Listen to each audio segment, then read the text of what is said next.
हमारे YouTube channel एकता समाचार को सब्सक्राइब कीजिए, शेयर कीजिए, बेल के बटन को दबाएं और हमारी नई नई खबरें देखें। धन्यवाद। मुझे लगता है कि कहीं न कहीं आदिवासियों को लेकर दोनों ही सरकारों को सोचना चाहिए। मैं एक किसान का बेटा हूं, मैं न पक्ष की बुराई करूंगा न विपक्ष करूंगा। शायद मैं यहाँ खड़ा हूं, मेरे पिता भी खेत में होंगे। आज दक्षिणी राजस्थान के आदिवासियों की हालत क्या है उस पर चर्चा होनी चाहिए। जहाँ के किसान जो अन्न उगा के मेहनत के पसीने से अन्न उगाकर पूरे देश का पेट भरते हैं, वही किसान खाद बीज के लिए 4-4 दिन तक लाइनों में लगते हैं और रोते हैं, गिरते हैं, पड़ते हैं। उन किसानों के साथ में खाद बीज के लिए सबसे बड़ा कालाबाजारी होती है। उसके लिए कभी कोई आगे चलकर ये आवाज़ नहीं उठाते। साथ ही अभी बिजली आंख मिचौली का खेल खेल रही है।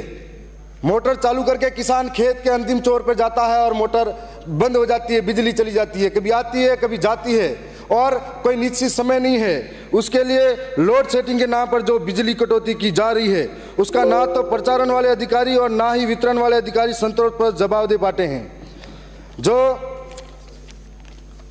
साथ ही मैं आपके सामने बताना चाहूँगा कि हर बार हमारे दक्षिणी राजस्थान के अंदर किसान खाद बीज को जो फसल है उसको उगाते हैं बड़ी मेहनत से। जब बेचने का समय आता है तब वो मंडियां नहीं होने की वजह से या फिर फुटकर व्यापारी के द्वारा खरीदारी होती है, जिसके माध्यम से किसान यहाँ पर 27 रुपये 28 रुपये मंडी का भाव होता है, लेकिन उसी किसान को 18-12 रुपये में अनाज लिया जाता है। वो अपने आप को ठगा हुआ महसूस करके घर तक पहुँचता है।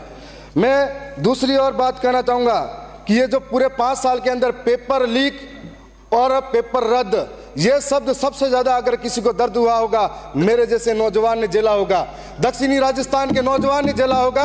हम लोग आज जोधपुर और जयपुर के अंदर कोचिंग करने आते हैं तो हमारी पीड़ा ये है कि हम लोग खेत गिरवे रख के आते हैं, माँ के गहने गिरवे रख के आते हैं और हम लोग यहाँ पर पढ़ने आते हैं, 3-3 महीने तैयारी करते हैं, ब्याज में पैसा लेकर आते हैं। जब हमारे लोगों के साथ में पेपर लीक या फिर पेपर रद्द होता है तब हमको लगता है सीने पे कि सामने वाले का गला दबा दे या फिर उसकी गर्दन पकड़ ले। ऐसे लोगों के लिए फांसी का प्रावधान होना चाहिए। हमारे लोगों के आज भी खेत गिरवे पड़े हुए हैं।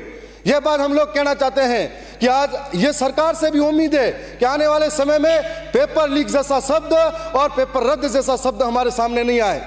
मैं दक्षिणी राजस्थान के उस इलाके से आता हूं जहां पर विद्यालय तो हैं लेकिन स्टाफ की कमी है, बच्चे पढ़ाने वाला कोई नहीं है।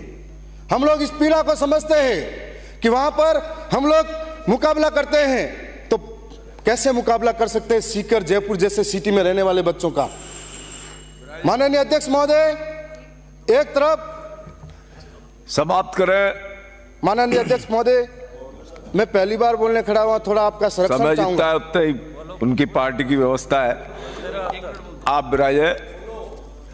माननीय अध्यक्ष महोदय, हमारे वहां पर विद्यालयों की ऐसी हालत है कि एक तरफ वहां पर कॉलेज खुली हुई है तो 70-70, 80 सीटें हैं और हर साल 8 से 10 हज़ार 12वीं पास कर से विद्यार्थी जाते हैं। उनके लिए कोई कॉलेज की व्यवस्था नहीं है। स्कूलों के अंदर 80% व्याख्याता के पद खाली पड़े हुए हैं और इस बार सरकार से ये चाहूँगा कि बेग लोग भर्ती के माध्यम से या जिसने BA BEd MA कर रखी है उनको यहाँ पर लगाए ताकि बच्चे पढ़ सके, नौजवान पढ़ सके और आदिवासी इलाकों में ये उनको फायदा मिल सके। साथ ही एक बात और कहना चाहूँगा कि स्कूल के अंदर दूध वितरण किया जाता है, उस दूध वितरण जो पाउडर का होता है उसकी जगह पे फल फ्रूट वितरण किया जाए ताकि बच्चे खाकर हष्ट-पुष्ट हो सके।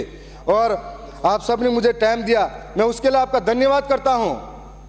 मैं एक और पीड़ा है जो पूरे राजस्थान के नौजवानों की है कि भर्ती के अंदर 40% का जो क्राइटेरिया लगा रखा है। मैं भी BA BEd और MA करके अभी यहाँ तक पहुँचा हूँ। 40% लगा रखा है। हमारे दक्षिणी राजस्थान के अंदर मूलभूत सुविधाओं का अभाव है, उसके बाद हम कंपटीशन करते हैं, कई बार रह जाते हैं। एक तरफ हमारा बच्चा, हमारा भाई सुबह उठकर गाय भैंसे या फिर घर का काम संभाल कर स्कूल जाता है और दूसरी ओर वापिस आकर घर का काम संभालता है। दूसरी ओर अमीर और पैसे वालों का बच्चा सुबह उठकर काजू बादाम पिस्ते खाता है और सुबह उठकर काजू बादाम पिस्ते खाता है, फिर कोचिंग जाता है, कोचिंग जाकर वापिस आता है, उससे मुकाबला नहीं होगा। धन्यवाद स्पीकर महोदय। श्री छगन सिंह राजपुरोहित। तब धन्यवाद सभापति महोदय कि आप